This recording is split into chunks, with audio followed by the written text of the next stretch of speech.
السلام عليكم ورحمة الله وبركاته وعنو ونكسن مركز دعاء جوكتان دنيا مركز دعاء كجوكتان وحايد الله هاي سودو هذا حديا مجعيجا سكين برو وحالي هذا دكتور أحمد محمد حيري وكم مجعدير حيري ما أنت وحن ربعنا كهالله إن عن سكين برو وحنا هاي فرمشيست كشغيو إسبيتالير دميلي waxaan rabaa inaan ka hadlo dadka qaasatan magaalada Muqdisho joogo isticmaalo daawooyinka oo sida aan officialka ahayn oo macnaha daawooyin oo dhakhtar aan u soo qorin isticmaalo had iyo jeer maaragtay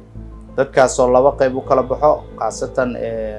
group la yiraahdo drug dealers iyo group kale oo ayagana ah labida drug dealers ka camal ah hasa ahaatee maaragtay iska isticmaala daawada iyo maaragtay si qaab aan dhakhtar u soo qorin oo kaleeto insha Allah inaan ka hadlaan rabaa hadii la yiraahdo waxaan rajeynaa insha Allah taxano oo noo socon doono muddo dheer oo ku saabsan maaragtay aan soo dhigi doono YouTube-kayga